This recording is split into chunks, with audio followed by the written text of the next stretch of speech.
What's up, everybody? Welcome to Brookside Kids Online. I'm Clint, and I'm so glad that you're here with us today. Today, we're starting off a brand new series. We're talking about focus. Do you know someone that has to wear glasses or contact lenses?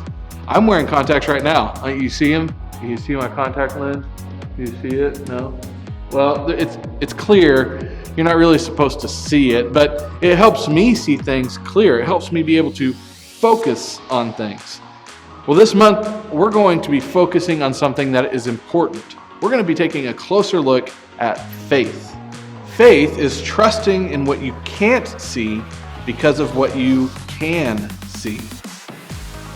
Now, it might seem strange to put your faith in something that you can't see, but that's what faith in God is. We can't see God, but we know that He's there with us. So today, let's play a little game. If you were to look at something and you wanted to take a closer look, to focus more on something, most of the times our eyes can't really let us see everything that we want to see. If we wanted to take a closer look at, say, the stars, we would need a telescope. Maybe you already knew that. You need a telescope if you want to look at things far off into space. Or if you're wanting to look at something that's really small, our eyes can only see so much, but we would put whatever is really small under a microscope. Maybe you knew that one. A microscope helps us see things that are really small, see the tiny little details that our eyes can't see alone. Or maybe you like to go to the movies and you like to go see those awesome 3D movies, and you have to wear 3D glasses so that you can see the images pop off the movie screen. I love going to 3D movies because it's just so much closer and real, and it helps me just enjoy the movie so much more. So we know when we have the right tools, it makes it easy for us to see things that might be a little bit harder to see and to help us focus on what's most important. So today, we're going to continue looking at God's big story. We know that the Bible is divided into two parts, the Old Testament and the New Testament. And in the Old Testament, there were tons of people that we read about that believed in something they could not see. They believed in God. But even though they couldn't see Him, they still had faith that He was working there with them.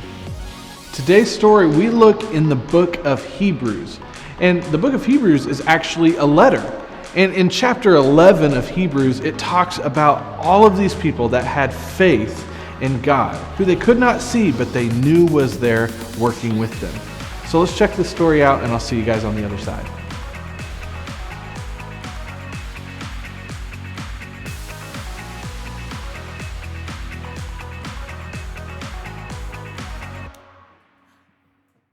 Hey everybody, I'm Erica, and I'm so excited about it being summertime! Summertime, yeah. Ooh, ooh, ooh, ooh. One reason I'm so excited is because I have developed my very own STEAM lab. Look at, check it out. Look at. Wow. Isn't that so awesome? You're probably wondering what that stands for. Science, technology, engineering, art, and mathematics. And I'm not totally sure how things will go in my lab this summer, but luckily I have faith. Faith is trusting in what you can't see because of what you can see. You see? You see what I did there? I have faith that I'll learn a lot and probably have fun doing so. I mean, just look at this place! Check it out. Wow! Oh, wait. Perfect. Check out this microscope! Microscope. I've always been amazed how microscopes can let you see things that you normally can't see. Take hair, for instance. Ow.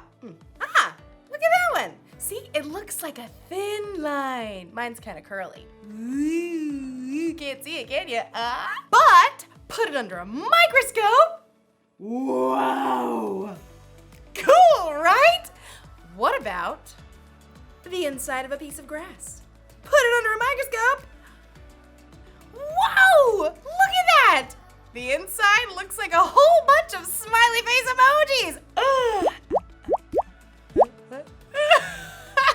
I mean, you never see that just by looking at grass. Today's Bible story is all about not being able to see everything, but remembering that God always does. It's like he's always looking through a microscope or something. So, let's take a look at this story and see what we can find.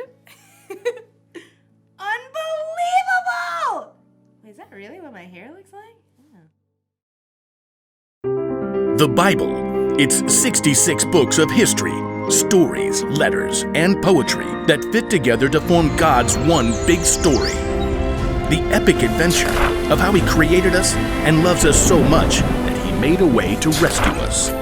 As we travel through the Bible, from Genesis to Revelation, we discover people who met God and found their lives changed forever. Now for an amazing story, inspired by the book of Hebrews, chapters 11 and 12. Gotta have a little faith, faith, faith, faith. Keep the faith. Take a leap of faith. You know, a lot of people toss around the word faith lately. We say you can break the faith or just take it all on blind faith. But true faith isn't blind at all. It's much more than just an inspirational word. True faith has to do with believing in all the things you can't see because you start with what you can see.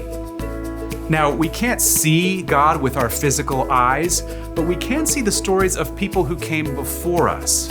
They lived in a broken world like we do, but they chose to follow God. They chose to trust His promise that one day He would send a rescuer that would make everything right again. The writer of Hebrews in the New Testament tells us about some of these men and women in God's story. People like Noah, people like Abraham. Abraham.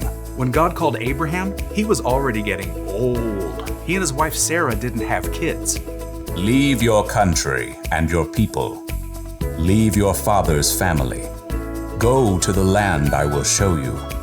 All nations on earth will be blessed because of you.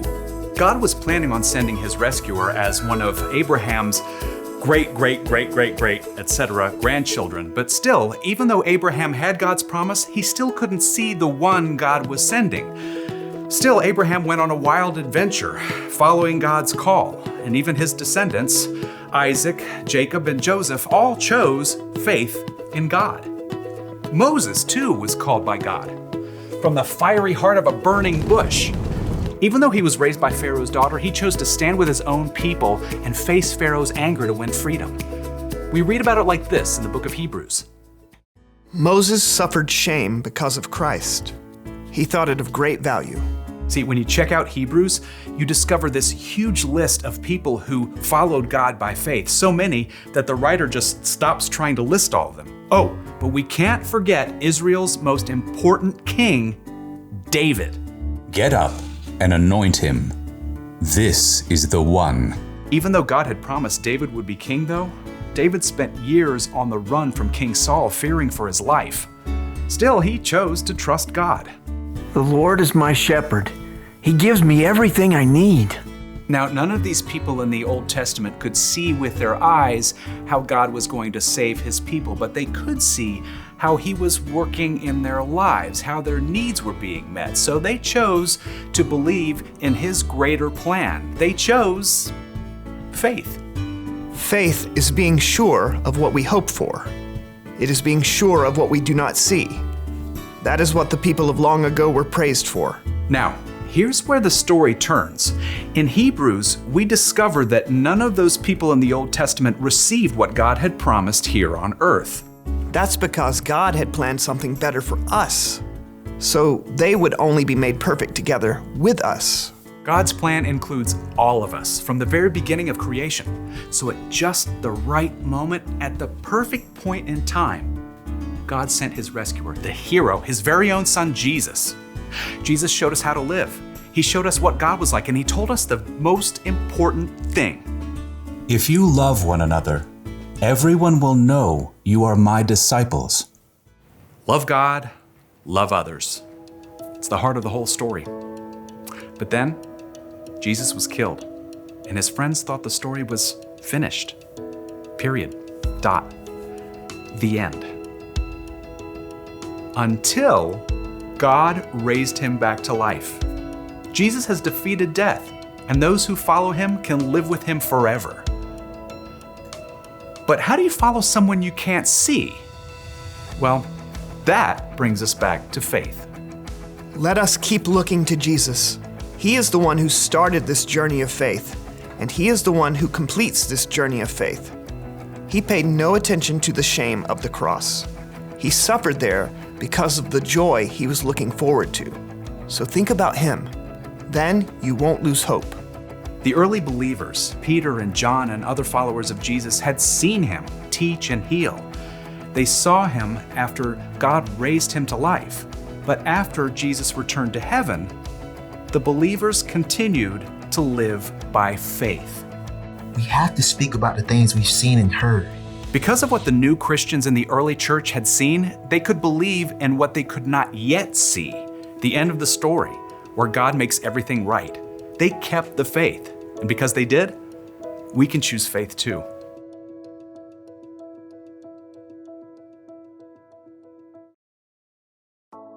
Woo! Take a look at this one. Any guesses on what that is?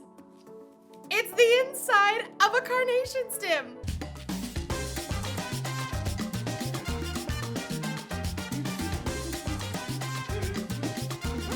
It's amazing how things look so different under a microscope than they do just with our eyes. It makes me think of Hebrews chapter 11. It's where we can look back to all these people in history who had faith in God.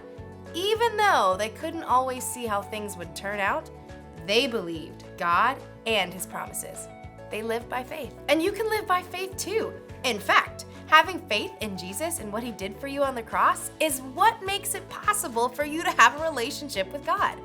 Relationship status update. Even though we can't see Jesus in person, we can still have faith in him because we can see how he's worked in the lives of the people who've come before us. That's the one thing to remember today. You can know Jesus even though you've never seen him. If you want to know Jesus more and you don't know where to start, try talking with someone who has put their faith in Jesus.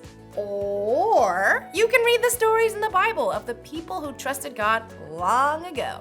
There are lots of things we can see that can help us have faith. So, I hope you guys have an awesome day. I'm gonna look at a few more things under my microscope. Like maybe my nail! Let's check it out. Oh, I need to wash my hands better. This microscope tells you a lot.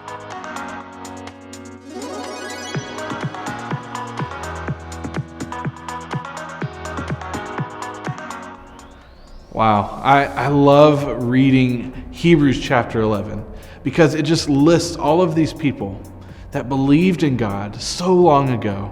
Even though they couldn't see him, they knew and they had faith that he was there. In fact, our memory verse comes out of Hebrews 11:1. It says this: faith is being sure of what we hope for. It is being sure of what we do not see. In our memory verse, just the verse after that, in verse 2, it says that these people were praised for this. Long ago, people that had faith in God were praised for their faith. They believed in something they could not see because they saw what God did. They had faith in what they can't see because of what they can see.